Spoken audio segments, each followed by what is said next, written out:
You think you know hard work? Think again. Your boss sent an email at 6 p.m. Your Wi-Fi is lagging. You are basically living in a spa. History is a long, sticky, and occasionally explosive reminder that your current career path is a luxury vacation. We have spent centuries inventing ways to make a living that would make a modern HR department spontaneously combust. Stay with me, and I will show you a promotion that involves the king's colon and zero dignity. Today, we are counting down 5 professions that range from mildly degrading to being washed out of your workspace with a hose. Let us start at the very top of the social ladder, the groom of the stool, established under Henry VII.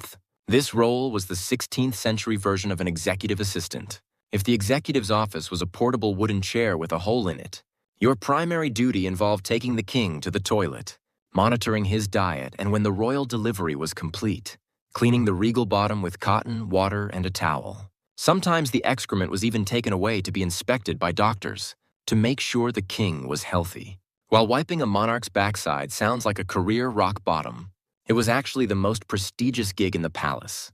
Because you had the king's undivided attention during his private time, you were the ultimate political influencer.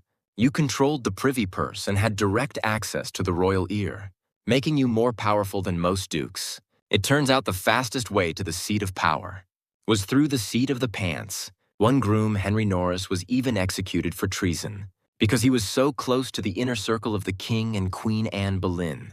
But if you were not high-born enough for the royal bathroom, you might find yourself wading into a swamp to offer your legs to a hungry crowd. In the 1830s, Europe was gripped by a leech. Crazed doctors thought these blood-sucking worms could cure everything from headaches to hysteria. But leeches do not just volunteer for medical duty. This created a massive demand for leech collectors, typically poor women in the countryside, who waded into bogs and marshes bare-legged. You used your own skin as bait. Standing in the muck, you would wait for the leeches to bite and let them feed on your blood for about 20 minutes, until they were fat enough to peel off easily. The catch is that leech saliva contains an anticoagulant, meaning your wounds could keep bleeding for up to 10 hours. After you clocked out, you were not just a worker. You were a walking bleeding appetizer for the 19th century pharmaceutical industry. Moving to World War II, we find a workspace that was essentially a 4-foot-wide glass ball hanging from the belly of a bomber. The B-17 ball turret gunner required you to be exceptionally small, and even then you spent the entire mission curled in a fetal position, with the machine guns between your knees. You were the primary target for every fighter pilot and anti-aircraft gunner. While exposed to temperatures as low as -45 degrees Celsius, the plexiglass and aluminum provided zero protection from bullets or shrapnel.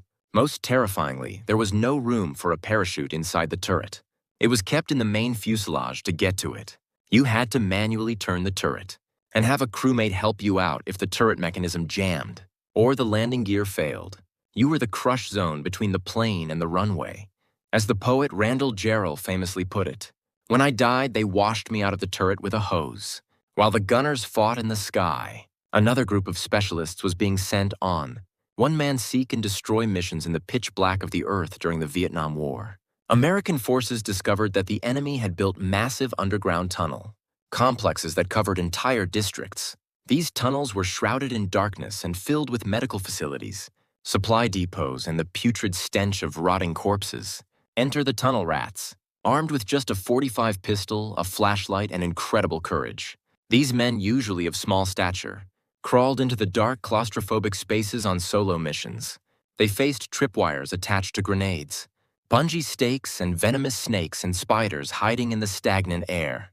Combat was often silent and brutal, occurring in spaces so small you could barely turn around. When they finally finished a mission, they would whistle Dixie before emerging, so they would not be shot by their own side.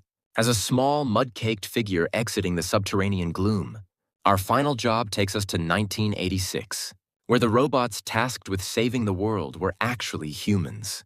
With 90-second expiration dates after the Chernobyl reactor exploded, 600,000 liquidators were recruited for the world's most dangerous cleanup. The most terrifying task involved the roof of Reactor 4, which was covered in 100 tons of highly radioactive debris. At first, they tried to use remote-controlled robots, but the radiation was so intense it fried the electronics, So they sent in the biorobots, human liquidators, because the radiation levels were lethal. A worker could stay on the roof for no more than 90 seconds. That was just enough time to throw one shovel full of debris over the side and run for their lives. They were exposed to 1,200 times the radiation of a standard X-ray in a single shift. They wore custom-lead aprons and sheets for protection. But for many, those 90 seconds were enough to cause lifelong disability or death.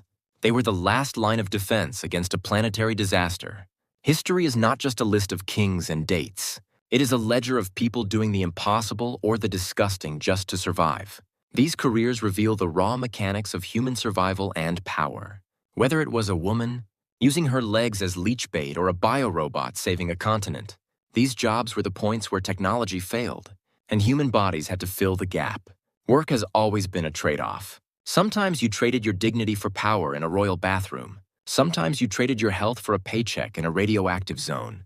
So the next time your Wi-Fi is slow, or your boss sends an urgent email at 4:59 p.m., just remember, you are not currently bare-legged in a leech bog, and nobody is expecting you to take a punch for a prince. Work has changed, but the struggle to eat has not. It just smells a bit better now. Which of these dream jobs would you last the longest in? Let me know in the comments. Or if you want a deeper dive into why hat making was actually a lethal profession that caused the shakes, subscribe and stay tuned.